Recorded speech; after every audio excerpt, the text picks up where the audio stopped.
You're listening to a Comics XF podcast. X-Men. Get it!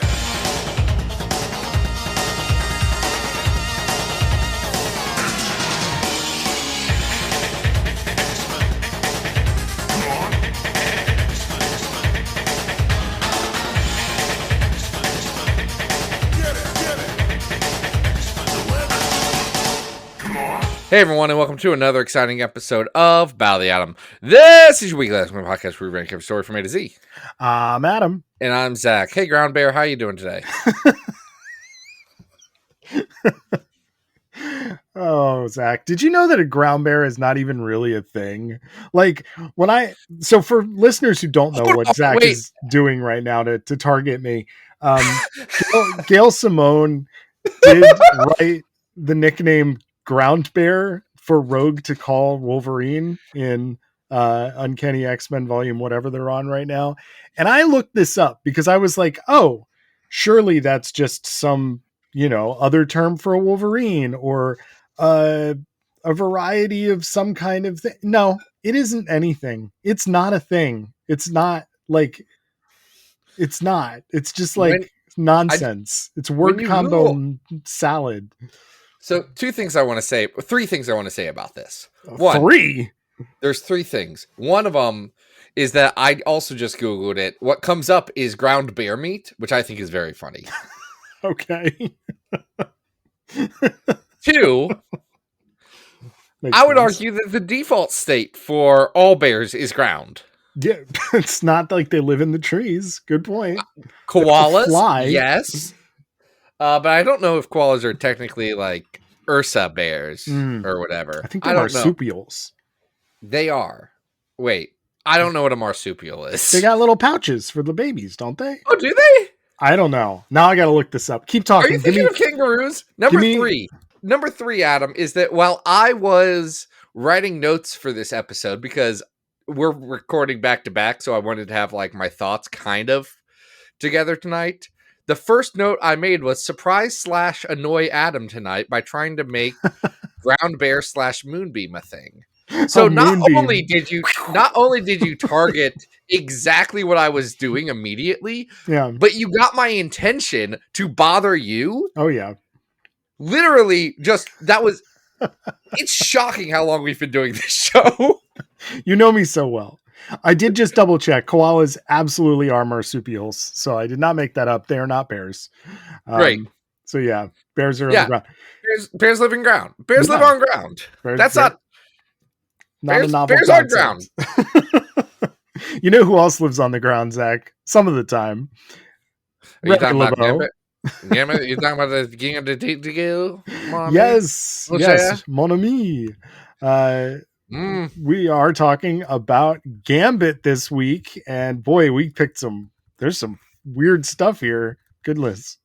Here's the thing about Gambit is that I will make fun of Gambit's accent, and I'm not making fun of Cajun accents. I'm making fun of Gambit's accent. There's a difference. Yeah, because I don't think we can legitimately call that a Cajun accent, whatever is coming out of his mouth. I don't know. Here's the thing about Cajun accents. I don't think Cajun accents are a lot closer to what Channing Tatum was doing in that movie than whatever was going on in the animated series. Yes, probably. But I actually like Gambit. Like, here's the thing. I grew up watching that TV show. I grew up in the night. I like Gambit. Everyone likes Gambit. He was really cool. He threw playing cards. Do you know how many times in my friend Dave Newman's basement we tried to learn how to throw playing cards because his older brother learned?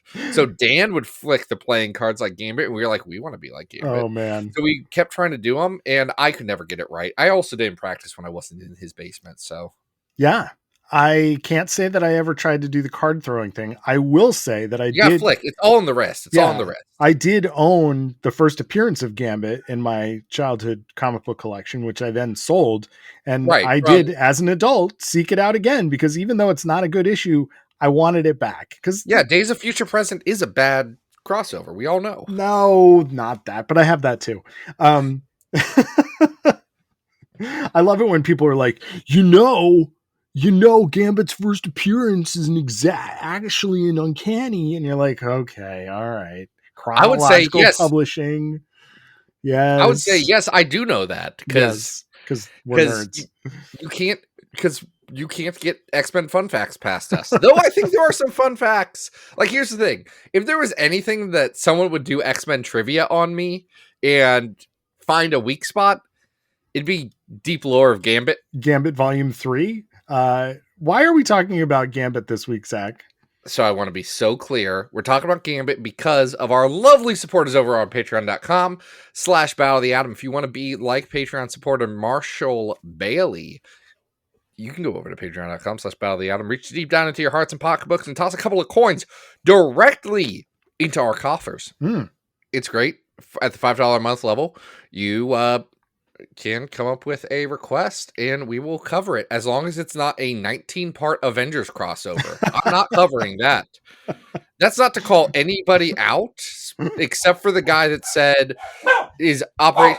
that's not to call anybody out, except for the guy that said do Operation Galactic Storm, and I said no. That might be a stretch. Listen, have we stretched things farther on this show? Yes. But that's for things we wanted to talk about, not 1990s Bob Harris Avengers tie-ins. Yes. We're not 19 parts. The only thing we've covered that's close to that long is 10 of Swords. And we wanted to cover that. And even then we were like, this is great. Also, a lot to read in one sitting. Very true. So we are going to start this week with Gambit Volume 3.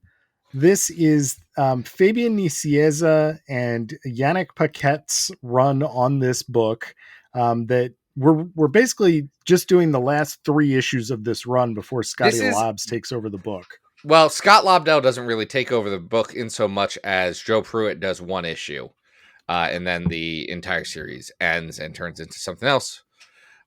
This does wrap up Fabian Nicieza's whole run on Gambit, which I will say there are a lot of people who really have a fondness for this run. They have a lot of strong feelings about this run. They like it. They bring up New Sun a lot. New Sun, yes.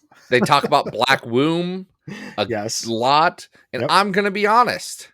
I like to think, I just like, in my intuition, those people also have strong feelings about something called Rogue Nito. Like, I feel like the Venn diagram is a circle of these people. And again, it's a big tent. All X-Men fans are welcome here. Yeah. So when you start dropping all of these, little phrases and hints of things, I mean, you can't really comprehend how much Fabes is stuffing into these issues unless you read them. Because folks, we got it all here. We got the Neo, we got your Black Womb, we got your New Sun, we've got aliens, we've got executioner aliens, uniforms, time travel, multiple dimensions, tie into Maximum Security. Yeah, it's all over the place here. And starting with number 22, we're going to do 22, 23, and 24. This one's mainly just Gambit fighting. What's this guy's name? Rax. Rax of the Neo. The Rax. Neo, for people who don't know about the Neo, which, again, it's so hard for me to believe that you're listening to our X-Men podcast and you don't know about the Neo. It's like, if you don't, buckle up, because the Neo are yet again another branch of mutated mutants. They are Homo sapiens superior or whatever. They're like, we are actually the next generation of mutants. Yeah. And not only that, they have their own like clans. So Rax is from the War Clan of the Neo. This is complicated. Some would call them the avians of the year 2000. Yes. The endlings, if you will. Sorry, folks. We have fun here.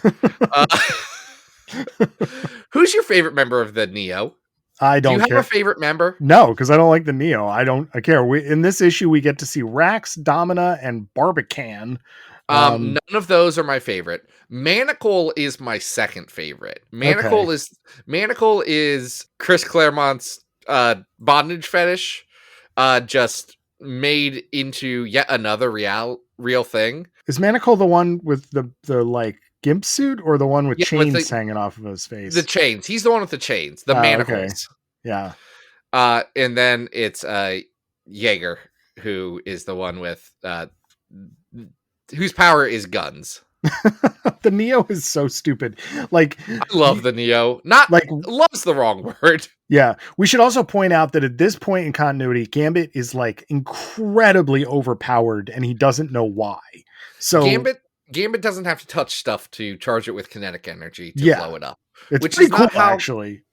It's a good concept for very specifically these three issues until Fabian Nicieza says, and we're turning that off. Yes. Like, we're doing this for one thing, and Gambit's not doing this forever. One, I honestly think, really big issue that people have with when they're writing these long-form superhero things is they keep pushing for more and more and more power.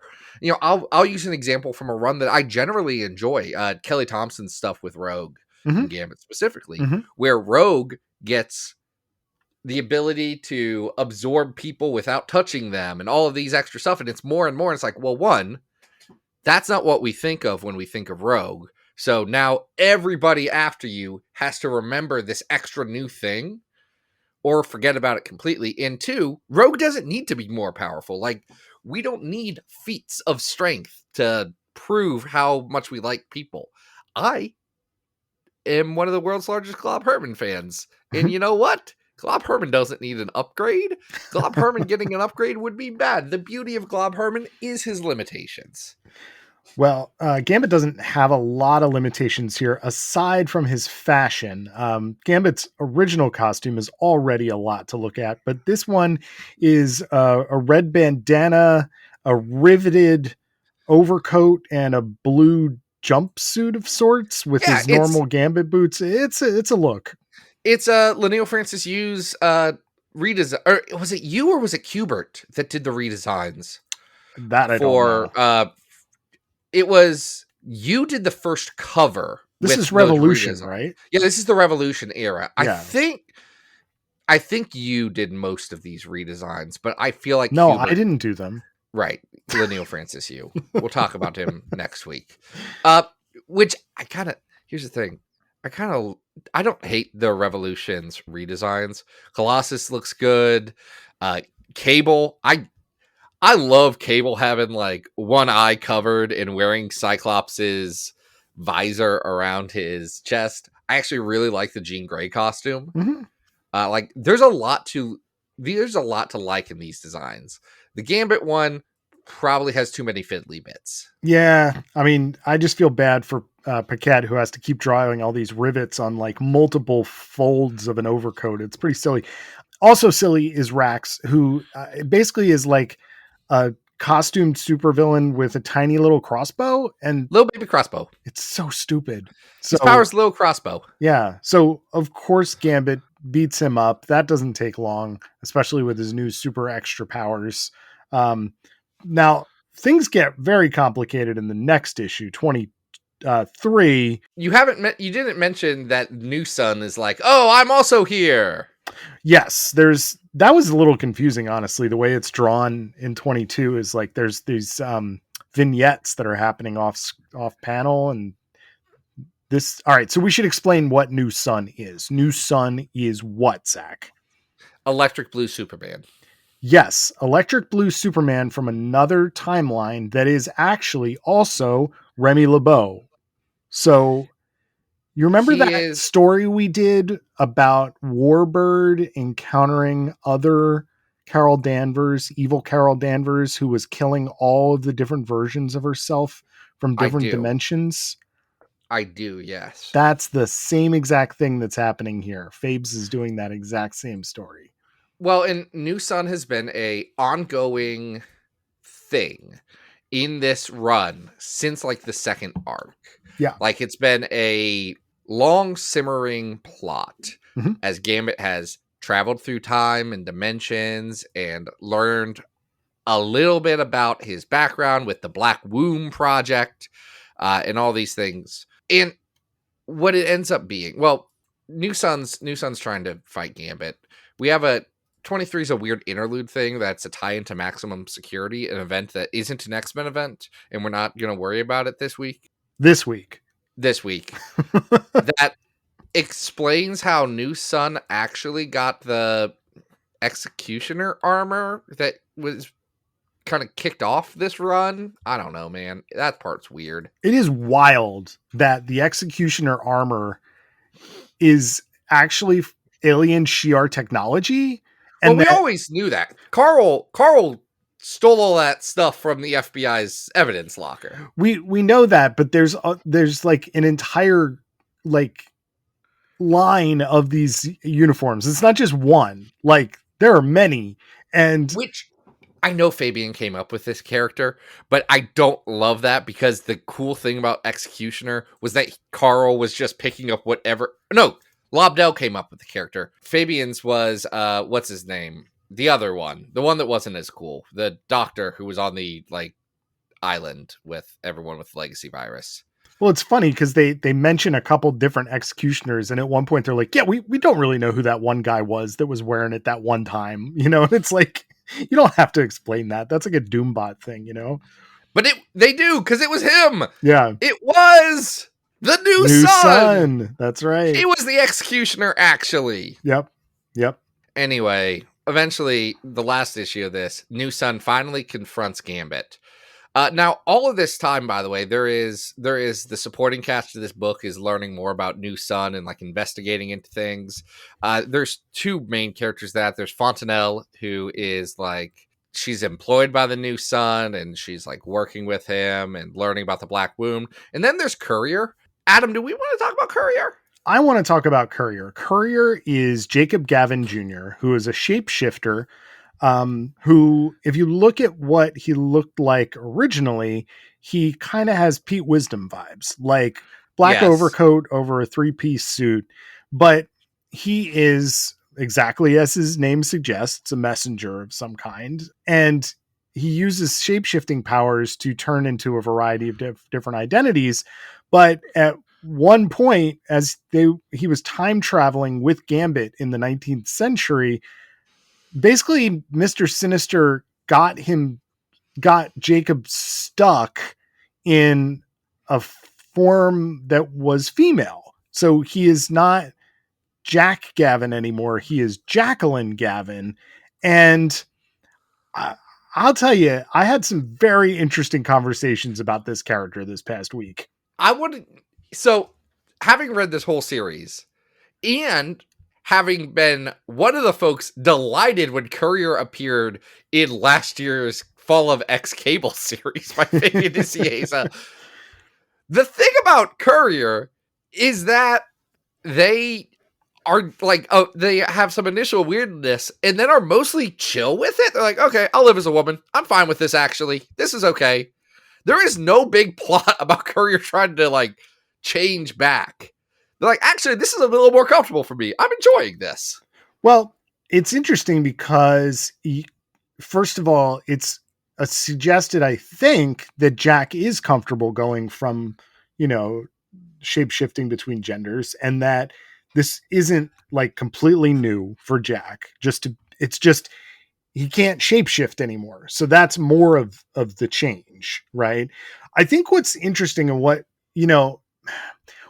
I think the temptation might be to do here is to say that Fabian Nicieza is a trailblazer and has done like, a trans character here, and that this is sort of like, mind blowing for its time. But I also think that there's a little bit of, hey, like, let's just parade Jackie around in her underwear a lot, or like a lot of the panels with Jackie are just butt shots of like Yannick Paquette just drawing her from behind so that like you can see how form-fitting her jeans are. And it's like, you can't really have it both ways. Like if you want this character to be kind of like sexy. I'm okay with that, but I wanted more out of this character, especially because the very last page of this is very interesting in that after Gambit wins and saves the day, he plants a smooch on Jackie. Listen, Gambit, and yet calls him Jack. Gambit doesn't really discriminate all that much. I don't think anyone is worried about, where Gambit lies on his spectrum. I think, here's what I'll say about Courier. If I'm reading a comic that's coming out between 1998 and 2000, and this story is going on, I'm generally concerned, and I don't think that the Courier stuff falls into any level of like real concern. There's some of the stuff that you're describing where, yeah, it's pretty cheesecakey, but that's also that's every character that Paquette has ever drawn. I think that's where that trick lies, Yeah. It's because at a certain point, they stop calling attention to it. It's just like, oh yeah, that's Jacqueline. Got a long backstory. Don't worry about it. Well, you say that, but every time that she is introduced, she is accompanied by a little narration block that is like, Jacqueline Gavin is stuck in her female form, and you're like, oh, okay. I'm happy for that context, but it is interesting that it's not a story about someone getting used to being in a new form. No, it just kind of happens. Hey, Jackie now, and she's a sex pot. And it's like, okay, all right. Here's the thing.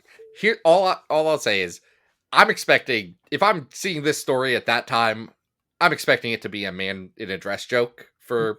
Yes, it is more sophisticated. 24 pages, and it's not that. Like, yes. I'm sitting here and taking the little victories where you can, Yeah, I just don't want to give it too much credit because there are Yannick Paquette drawing like it's still the year. Oh, Jackie woke up in the middle of the night. Here she is in her sexy underwear, and it's like, okay, guys, like we get it. Courier is a character with a lot of complexity to them. Let's just say that. Yes, I do. I would like to see a nice essay about Jackie from an expert. New Sun, however, not that complex. No, that's Gambit from another world who's like, there was a prophecy and something, Black Womb, something. I was raised by all this. Here's the thing. I don't care about Black Womb. It gets into a level of lore that I don't care. I don't need all of this level of complexity with all these characters. And I understand that I'm an X-Men fan. So pot, kettles, all of that. But like, it's okay. The everyone's related and they're all coming from this one project thing, and it's similar to other things but not the same.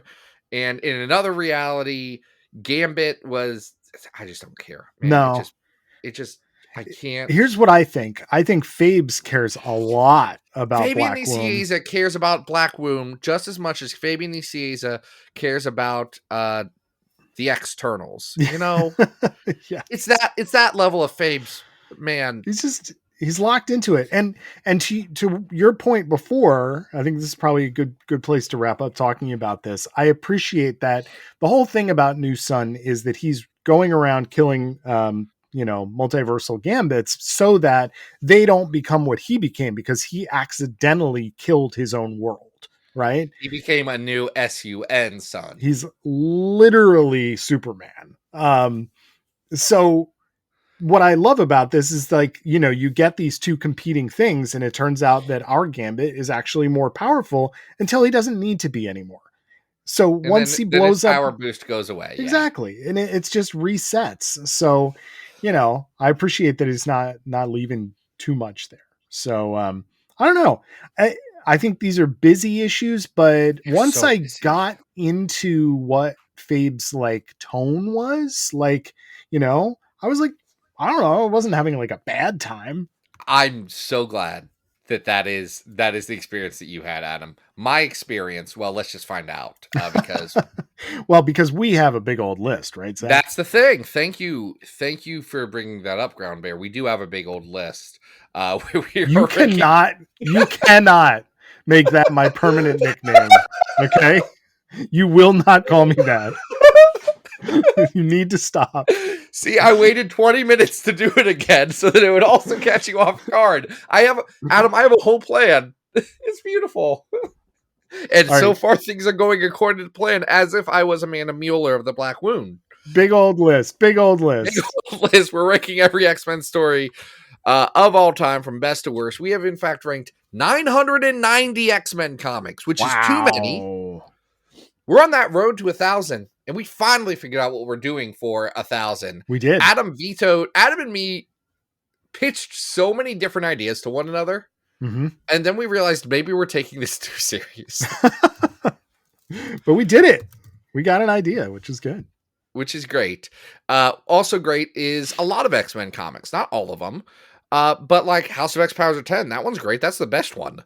The 500th best, that's that time that Wolverine and Nightcrawler go to a bar. The actual issue's not that great, but it's got that great Assad Ribic cover, doesn't it? Number 900, that's Domino Volume 1. That's the one about Domino's husband. It's pretty boring. And the worst X-Men comic of all time, that's 2099 World of Tomorrow. That's at 990 on our list. Adam. Yo. We don't have much Gambit solo on here. Well, I'm going to give you a little window. All right. I want to hear your window. Down at 619, we have the first appearance of Gambit. Better or worse than the first appearance of Gambit? Keeping in mind that some of those issues are Jim Lee Portacio Jam issues. And some of those issues are not. Then some of them are bad. I would say this is worse than the first appearance of Gambit. All right. So I feel good about that, because right below that's that Spider-Woman arc where Siren shows up. And this is worse than that. Yeah, that's true. That's true. All right. So working our way down, is this better than at 700, The New Mutants Return of the Legion from Volume 3? I think Return of the Legion is better. All right. But so I don't know. How about you? I'm looking around. Yeah, okay. I think we can go down into the 700s here, but this is better than the 4th issue of Deadpool Max Volume 1. Okay, I'll buy that. Yeah, so we're in like the high 700s, I think, here. I think high 700s feels about right. How do you feel about this compared to World War Wendigo? World War Wendigo is a better concept than New Sun, so I'm going to give the edge to World War Wendigo. What about X-Men versus the Brood, the comic about the pastor's wife who Chris Claremont eventually wanted to have be the Brood Queen at the gates of heaven? I'm going to suggest that this is right below that is the Return to Asgard arc of New Mutants, which has that Brett Blevins art, which I like. But I think this is worse than that, but better than those 2 issues of X Factor, 110 and 111, with Lila and Guido, where Guido dies. I think that's where this should go. Great. It's our new 714. Very good. Very good. I want to talk about some more confusing Gambit stuff. Zach, do you have any recommendations? Well, buddy, wouldn't you know it that at this exact same time, we are at the point where Quesada and Quesada and Gemis have come in and say, look, X-Men's not working. We need it to work. We're going kind of clean slate on it. We're canceling a lot of things, but some of this, they want to make sure that their folks still have work, and especially with canceling Gambit and the Bishop solo that was going on, they wanted to make sure their artists and writers had something. So they get Joe Pruitt, who had just picked up Gambit at issue 25. That says it's the start of a new arc, and it is not. Ouch. And they get some of the artists that were working on these books, like Georgia Gentry from the Gambit book, and they come together for Gambit and Bishop, Sons of the Atom. Which is already a little bit confusing before you even read it, because it has an alpha issue. It has 6 issues, and then it also has a reprints issue, which is called Genesis, I think, which is just Alpha and Genesis. You can't, those are both start. Those are both first. You can't do you can't do that. So You can do Genesis and Revelation. That's true. Even throw in a stasis if you want, but you can't do Alpha Genesis. Yeah, it's weird. Well, the Genesis is just like everybody's first appearances, right?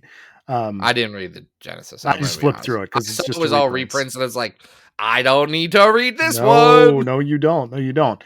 So we're going to start with Gambit and Bishop Alpha. This is Scotty Lobbs and Joe Pruitt. Pencils by Carrie Nord. Basically, Bishop thinks that, wait, what? This is so confusing. What happens before he gets diagnosed with the bête noire? Oh, he has a dream. He has a dream that he kills Cyclops and Iceman and a bunch of stuff, and everyone dies. And then he's freaking out about it. He goes to Professor Xavier, and he's like, hey, something's wrong with me. Come fix me. Mm-hmm. And Professor Xavier, well, isn't Professor Xavier. Or actually, no, Professor Xavier is Professor Xavier, but he's possessed by something. We don't know what's going on. Don't know what's going on. I'm not even sure that ever gets completely explained. I think it does. Well, okay. So what happens? This is the wildest thing immediately. Gambit shows up, finds out they're in a dream thing. He comes to help Bishop.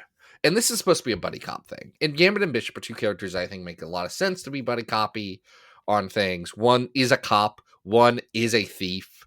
They both debuted around the same time, got popular around the same time. They already have an antagonistic relationship, like built into their backstory.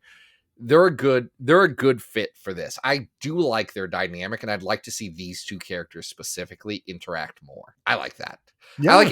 I like it better than Gambit, or not Gambit, excuse me, Bishop and Cable, who get a lot of play together right now, and have for the past little bit.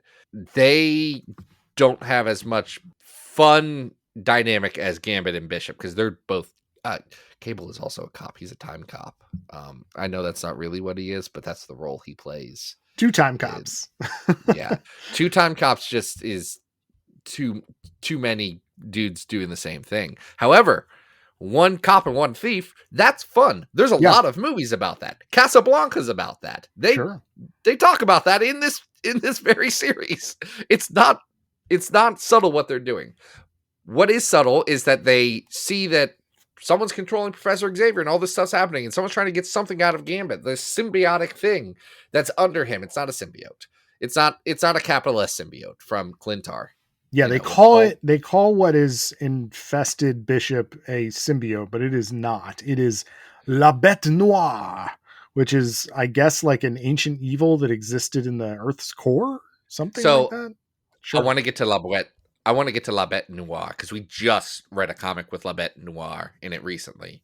But Adam, what they conclude is causing Professor Xavier to go nutso is they're like, this seems like Strife's doing. They have no clues for this. No. They have nothing. They come up with that off the top of their head. We just bought Strife a couple of weeks ago in this annual on sale now. Yeah. And they said, I don't know, seems like Strife, which is insane. Turns out it was Strife, which is more insane. It's more insane that they get it right. It gets even crazier than that. Well, it does. Before we get into the strife of it all, we should just mention that the 6 core issues here are not illustrated by Carrie Nord, but are illustrated by George. Does parts of it. Yeah, but it's also illustrated by George Genti. So George Genti and Thomas Deranek in one of the issues. Yep. This was actually coming out bi-weekly when it was going. It was like a big push. Mm-hmm. I think specifically Nord and Genti's stuff hits really good at this. Like, it's solid, well-paced, fun comics. I like what I'm seeing here. The only issue that feels completely out of it is the Tom Deranek issue. And I want to drill down into that one a little bit, but we got to explain what the deal is with Strife, because he's so out of character in this miniseries. I've never seen Strife portrayed this way as comic relief, and it does not work. Will again. Before we get to Strife, there's one more character. Well, there's this. We got to talk about the Witness. We got to talk about the Witness before we can talk about Strife. Adam, you grew up reading the comics where the witness, or for both panels that the witness was in, Yep. the witness was perceived to be a big deal, correct? The witness was such a big deal. I actually have, this is a weird thing, but I have an issue of like a behind the scenes set of interviews with Marvel from Disney Adventures.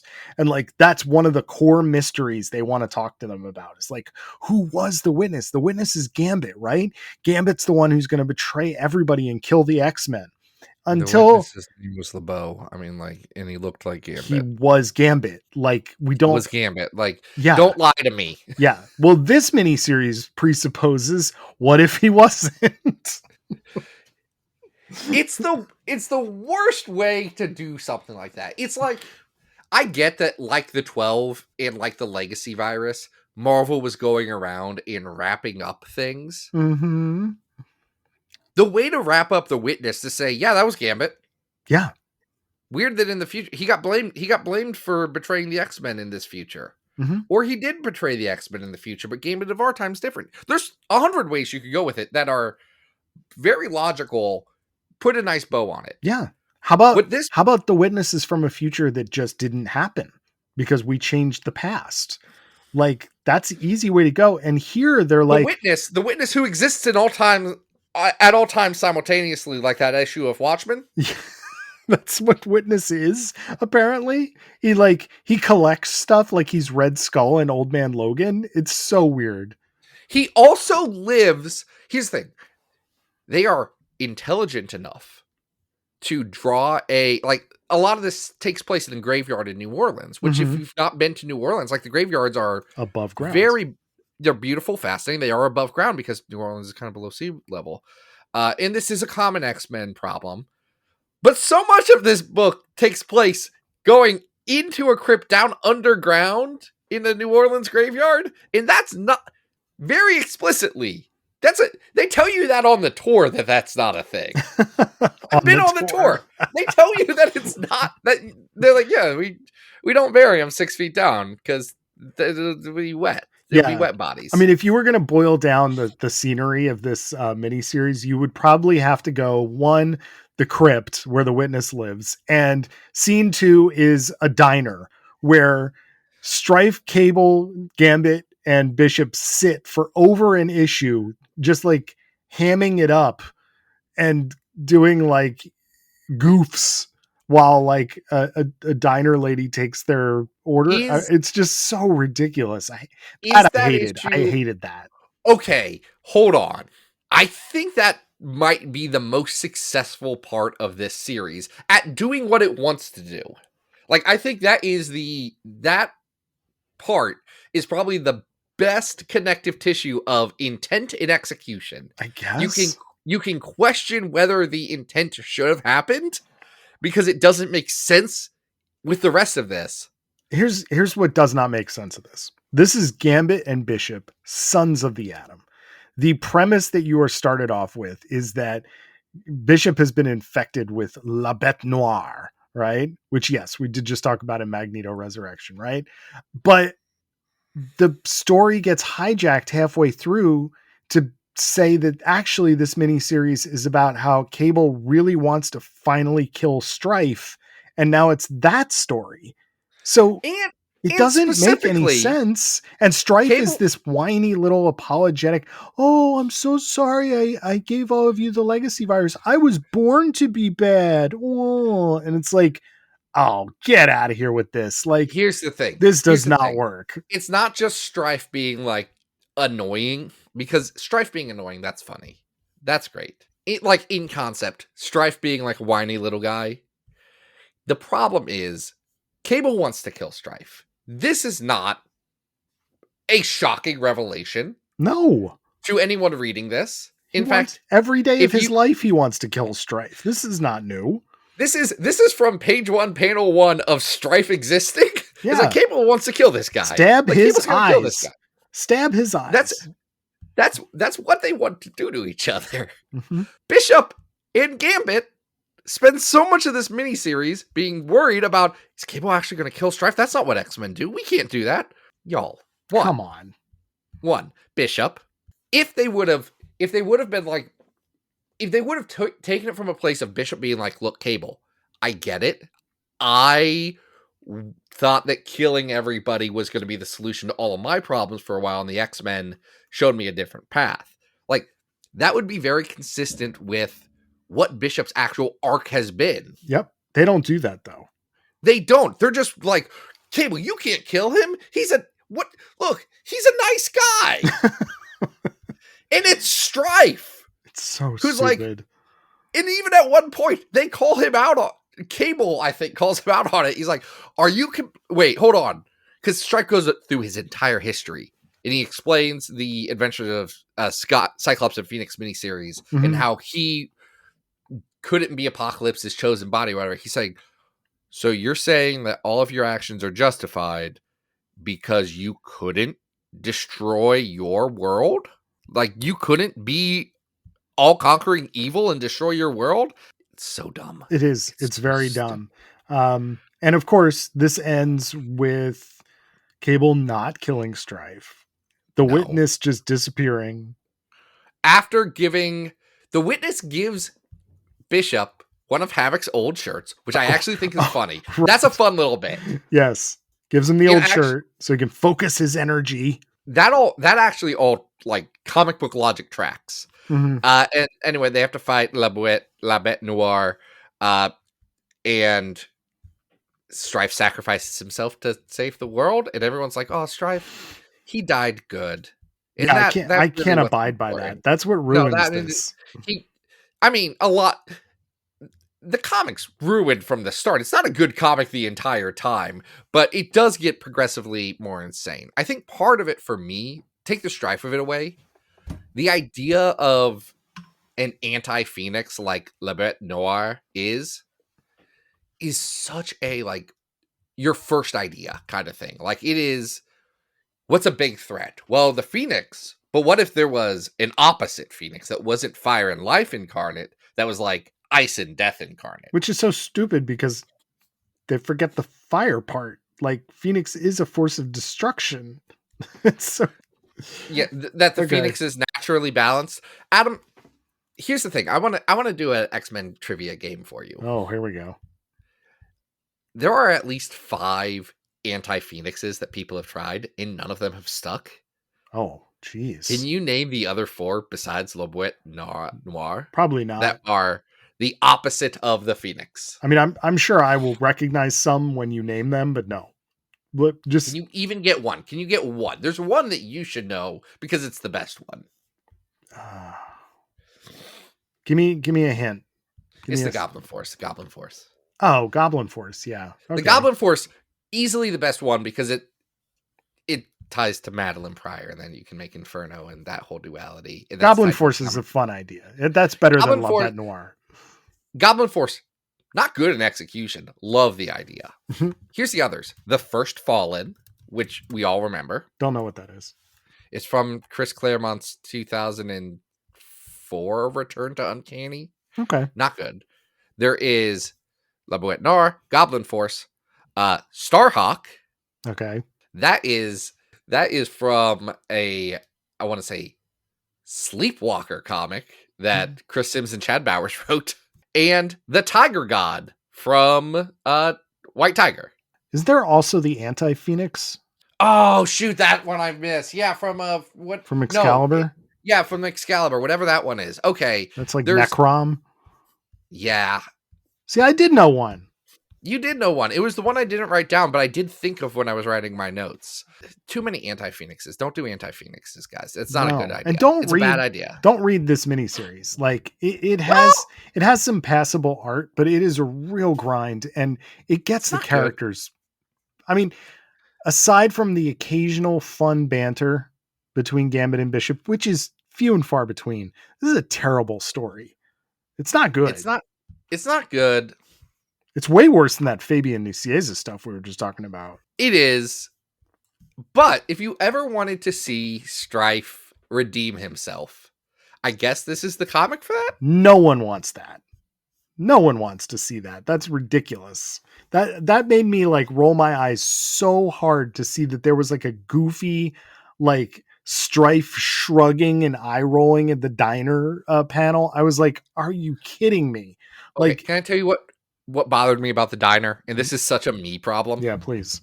Cable very recently spent a lot of time at a diner, and it was a different diner. And Cable being at a diner like he was in the Ladron stuff, great, love it. Cable being at a diner here makes me think of a better comic. Don't do that to me. That's a good point. That's a very good point. All right. So if New Sun is at 714, I think I'm going a lot lower on this. This is bad. It is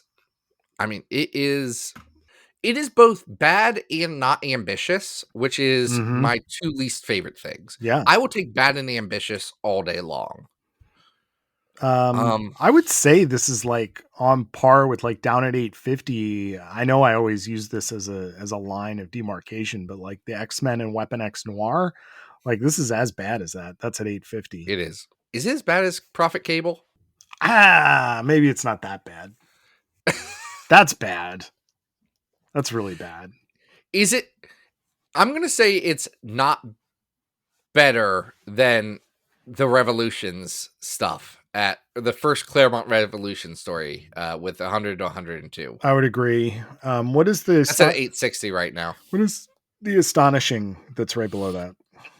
That is the one where they go to the space station and it's a Brood story with bizarre art. Oh, all right. So let's put this in between there. This can be our new 861. Yeah.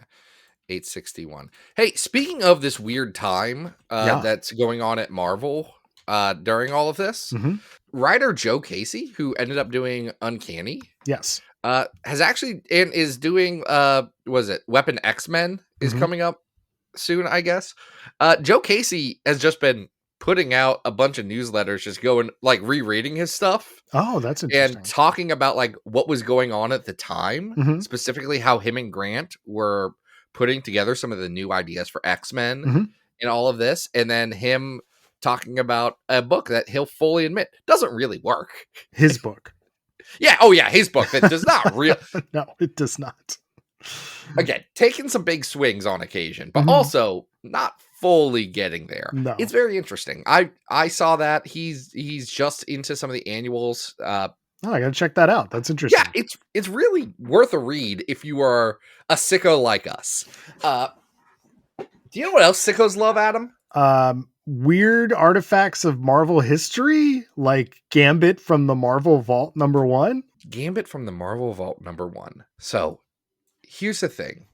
In 2011, Marvel did a bunch of these things called From the Marvel Vault. What pretty much happened is they moved offices before 2011, but they had moved offices. And as they were doing that, they found a bunch of inventory stories that they just kind of never got around to publishing. Yeah. Which happens a lot, including this one. Like some of them are not that crazy. There's a Defenders one. There's a Hulk and Human Torch one. There's a Thunderbolts story. Like Doctor Strange, like stuff that they would just have around. Yeah. This one is a little different. This is a Gambit series. Well, this is a Gambit story from 2011. Here's the weird thing. It's a one-shot Gambit issue where he teams up with the Champions. And what makes it interesting is that it is fully penciled and inked by longtime comics artist and inker George Tuska, but they had lost the script for it. So it almost has to be. And this is Paul O'Brien, who does a bunch of, he's been doing X-Men stuff for longer than me and Adam combined.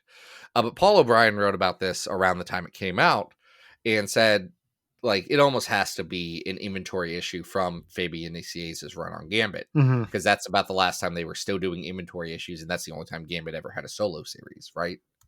Makes sense. But what's weird about this is Tuska, when we say longtime artist, like Tuska was doing art for Marvel in the 50s. In 1950, pre-Code Comics, Tuska's doing Golden Age art. Yeah.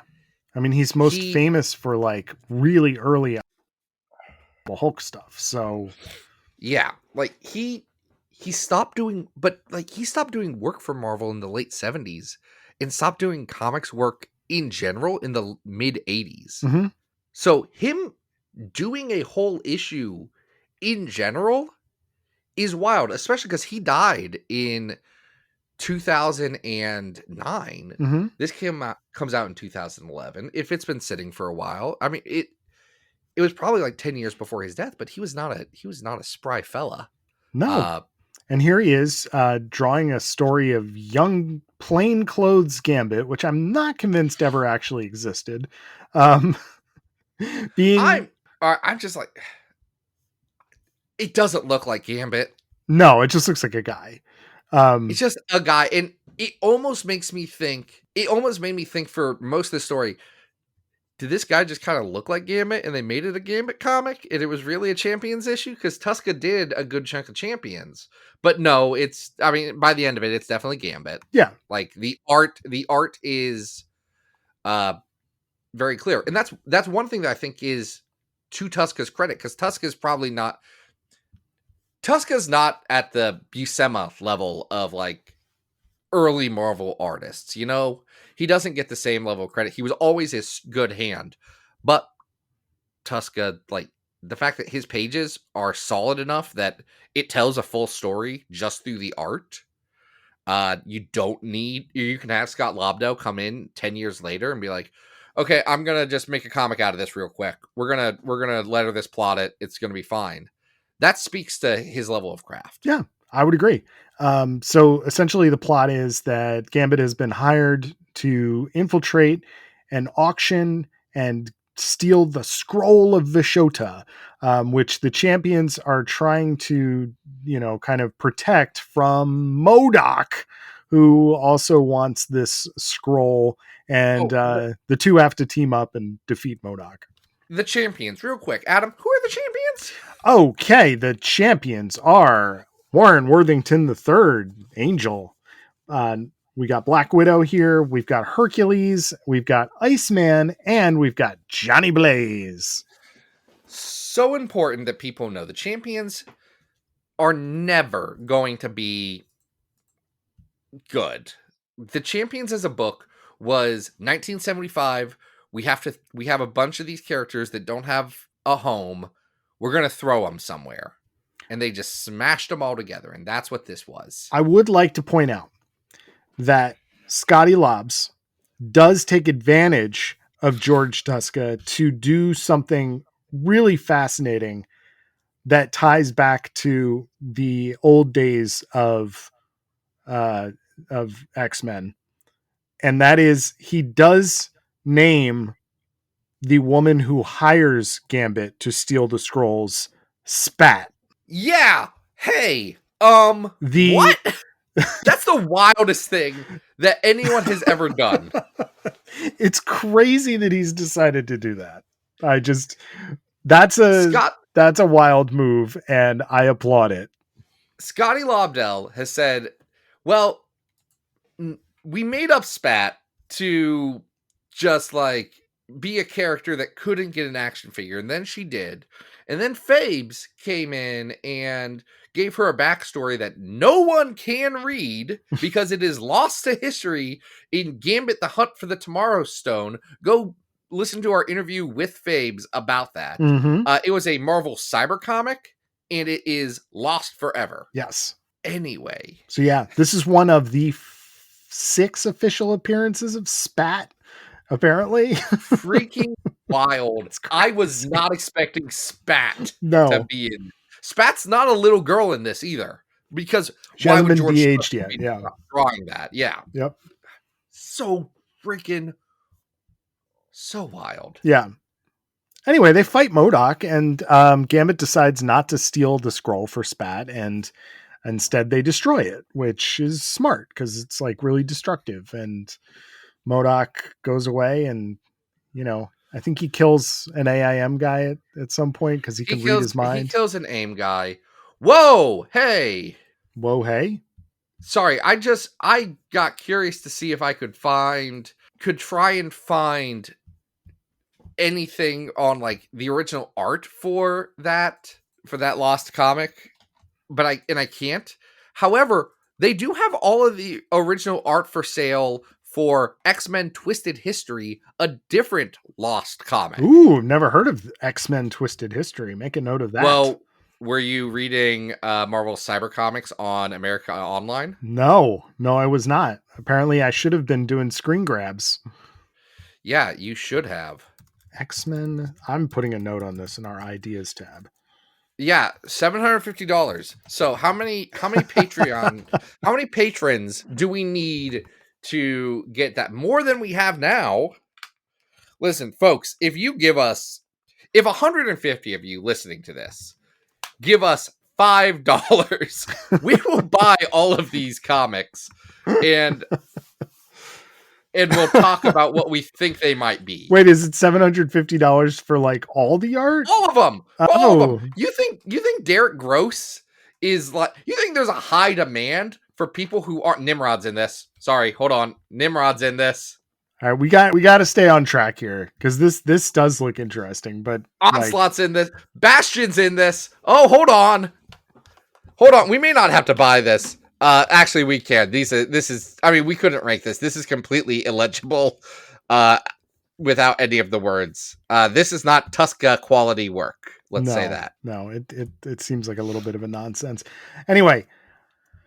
This is fine. I think this From the Vault issue really exists more as kind of a tribute to Tuska, and it's fine. It's a fun little adventure, but it's not particularly memorable either. So I don't think it's neither here nor there, you know? It is neither here nor there is probably the right way to discuss it. It exists, and that's fine. It feels of akin to that Roy Thomas like summer special fill-in issue, like, or what's the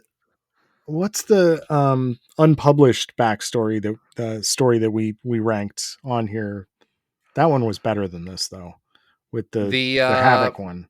The Havoc one, yeah, that's on this list. That's better too. We were just there. Because I just saw it and then we didn't talk about it. Yeah. This is all stuff Adam's gonna cut. While we try and find this comic. So you see, if I talk like this, then Adam has to cut it. Because he'll be annoyed when he goes back and edits. No, I'll just keep all this in. I mean, oh man, this is great. This is bad. Family Ties. Yeah, where is that? At 721. 721. Yeah. This is where. Yeah. Yeah. Like we put Gambit New Sun at 714. I mean, it's worse than New Sun. I would say it's probably, I don't know. Is it better than Sons of the Atom though? Yeah, it's better than Sons of the Atom. Okay. It's better than Sons of the Atom. This isn't good, but it's not good in an interesting way. I say we have. Like, would you rather read this or read IVX at 748? Oh, I'd rather read this than IVX. All right, so it's above easy. 748. We actually do have a couple. We have a Defenders and a Champions issue on the list at 733 and 740. It's a different Champions. That's the kid Champions, not the new kid Champions, which I did not read. Nothing against Steve Fox. He's great. I didn't read that yet. That's okay.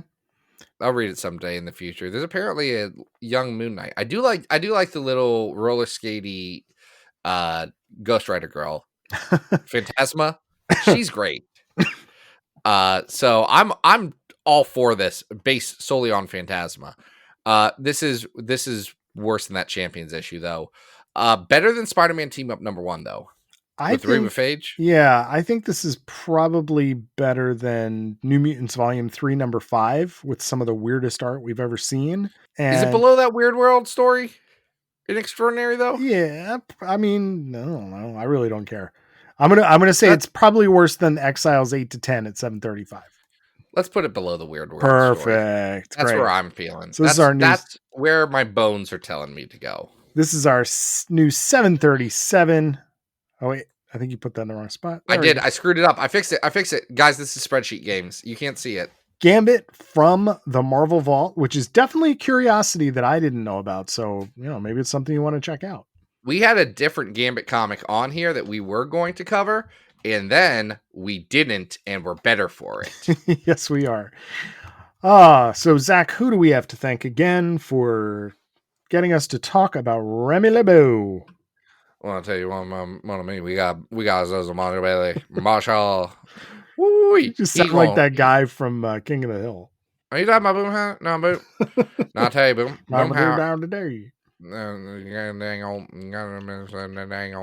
Boomhauer don't talk of that. You got to get, when you get Cajun, you got to get a little bit of spice on there. You got to get a little French on, you know. See, I want to play your toes like a harmonica. Now I got to cut all of this.